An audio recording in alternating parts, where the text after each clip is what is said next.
there are a lot of Bulgarians in very successful professionals involved in great companies, great projects. So it is truly impressive how Bulgarians have managed to penetrate and succeed that area, that market. So there is a lot of talent, a lot of skills, and a lot of success among the Bulgarian community there. Okay, I want to turn the look to some very disturbing issue. Why is Bulgarian diplomacy absent in places with Bulgarian immigrants, organizations, events? Yeah, well, that's a good question. Part of it is we start from a very low base. As you mentioned earlier, I've been living in the US for over 30 years now. And I can say that for the first 20 years, I had exactly zero interaction with anyone from the Bulgarian consulate, embassy, etc. This is changing, actually. So now I interact with them on a regular basis. There are specific reasons for that, but I find that excuse me. I find them largely helpful, very competent, maybe lacking resources sometimes, but I have to say it's been a very impressive improvement from the very low base where we started. So I would like to see more. We all would like to see more, but at the same time, let's recognize there is progress. It's moving in the right direction. You think so? Okay. Let's talk about the destructive reception of Bulgaria as a mafia or bandit state. You heard about it probably. Yeah. So how could the Bulgarian community abroad or through international relations change this? Could change this? Well, whether we like it or not, every one of us is an ambassador for Bulgaria. People form their opinions of the country through interactions with us. So to the extent that we are professional, smart, successful, honest, honesty, right? It improves the image of our country. And you're right, the image is not particularly good. Usually when I see Bulgaria in the headlines, I know it's not for a good thing. It's usually something quite bad. But at the same time, I really think it's time that we actually start believing in what we can do. Just like I've seen personally individuals, successful people in Silicon Valley who believe in what they can do. So I think we as a country, as a nation, should start believing in what we can do and not be content with just being stuck in the corner of Europe, doing okay, growing a little bit. So we need to have more ambitious goals as a country. We need to have ambitious people. We need to have people who want to make a difference. And, importantly as a society, we need to look around and recognize when we see something good, when we see something positive. What practically you advise? Could we change this through social media, for example, for some personal activities that we could do? Just to change? Well, absolutely, we can. But while we do that, let's recognize that changing the perception is not a PR campaign. I think too often in Bulgaria, we think that everything is the same, but we package it different. We make it look a little different. And that's not what changes the image. It's the substance behind it. It's the real thing. So, if we are corrupt, but we try to send the message that somehow we're not corrupt, yeah, it may fool a few people, but they'll come here and do business, and then they'll figure it out. So it's the hard work, it's the slow process, it's the long haul.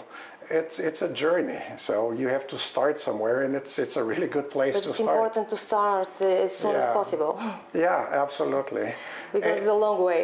It is a long way. It's a journey, and you probably never get to exactly where you want to be, but you make progress along the way, right? Let's talk about immigration and its core. Distressed migrants around the world are increasing, but they are coming to a country with a certain economic burden for the state. The EU's recently adopted migration pact, according to which there is a fine for 20,000 euros per country, refusing admission for them. So that has been met with anger by some countries. This is not a migration pact, even said Polish Prime Minister, but a dictate that aims to change Europe culturally. Which position do you take?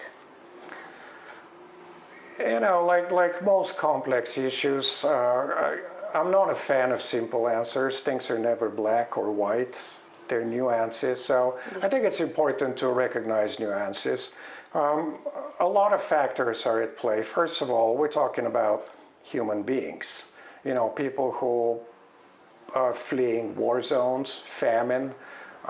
Like every human being, they have the right to be safe, to live. And, you know, we need to recognize that. Fortunately, we're not in that position. But if you look back in history, we've had our fair share of refugees from, you know, other Bulgarian lands coming to what they thought was free Bulgaria. We've been persecuted in the past, and we actually needed a home. We needed a safe place. So, you know, let's recognize that there's a lot of misfortune and suffering around the world, and we need to be open-minded. At the same time, yes, you do want to have law and order. You can't just have people show up and at the border and say, well, here I am, help me. There has to be a process. There has to be an effort to integrate. There has to be an effort to manage it efficiently with the least amount of burden.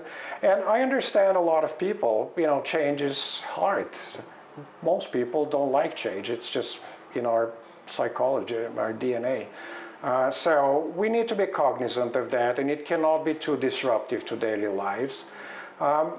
But I live in the US. It's a country of immigrants. So when I went there, I was greeted with open arms, and I'm happy to say that currently people look at me not as Živko the Bulgarian. They look at me as the person. They evaluate what I do, how I interact with them, and then a distant second is where you come from. You know, that's kind of interesting, but that's not who I am. I am the person. So that was your personal lesson for tolerance. Yeah, absolutely. So tolerance. at that point, would you take an immigrant in your home? Well, you know, I wouldn't take an immigrant. I wouldn't take most of my friends at home. It's my home. Would you give him a job in your company? Maybe I will, if they qualify, absolutely. And, well, let's think about it this way. I vote, I pay taxes.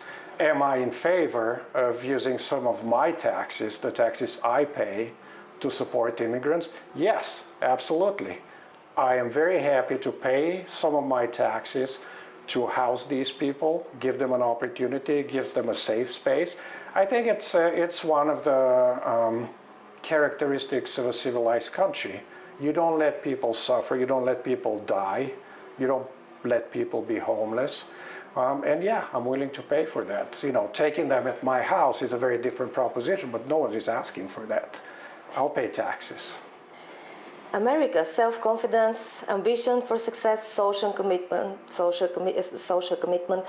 but which of the nation of Bulgarian traits do they lack? And by going there, we enrich them with it. Oh boy, that's interesting. That's very interesting.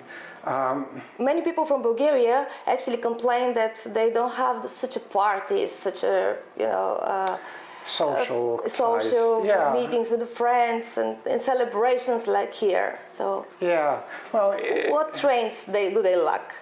I'll tell you my opinion, but before that, I want to make the disclaimer that I'm really not a fan of stereotyping things. And America is a large country, a very diverse country. So you may get to know one piece of it, and you think you know America, but you don't. You know that specific piece. So if you come to San Francisco and spend some time there and you say, well, that's what Americans are like, you're wrong. That's not what Americans are like. That's what San Franciscans are like. So the question kind of implies stereotyping, and we'll go with that, but I just want to make sure that we point out that people are different, and there's a lot to see in America. Do you need your parties here? I have a good social life here. I have friends. I have friends in Bulgaria who have a very happy social life with friends and family and big parties. And I have those in the US. I would say that in Bulgaria you have more social ties. You have more time. You spend more. You have more opportunities to spend time with friends and family, and I think it's great. I mean, especially maybe not so much in Sofia, but if you go to a small town in Bulgaria, people know each other. People help each other. It's great. It's awesome. You know, it's maybe it's part of our past in a way, but it's a beautiful thing. You need something, you just call your neighbor. You go to your friend across the street, and everyone drops whatever they're doing, and they go out and help you. I think it's a beautiful thing.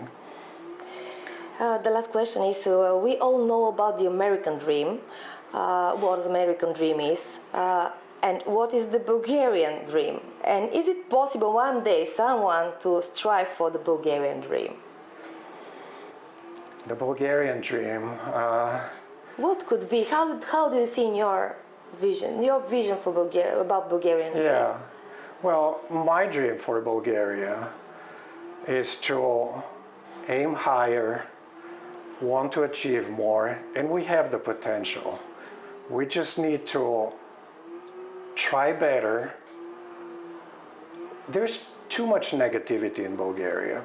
People don't smile. People can tell you how everything is rotten, everything is wrong, everything needs to be changed, destroyed, etc. And it's just not true. You look around and there's so many good things, but we need to really look around, recognize all those positive things, and make Bulgaria a good place to live. Just, it's possible. We have the smart people, we have the honest people, despite the popular belief that everyone's corrupt. They're not. They're honest people, they're good, capable people. Extremely beautiful nature. Extremely beautiful nature. The mountains, I mean, come on. That's extremely friendly parties. That's true, that's true. So I think that if we work on it, and it's a long journey, we can make Bulgaria a great part of Europe. And you know, if you think about it, what is more patriotic than having a place that everyone looks up to and everyone thinks, you know, when I grow up, I want to be like them. I think it's a beautiful thing, right?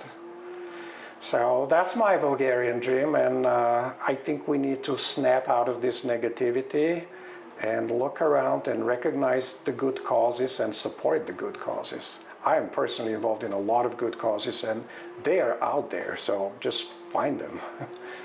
I like the positive way we put the positive end we put to the interview. Thanks for that. Thank you, Tanya. Thanks for the opportunity.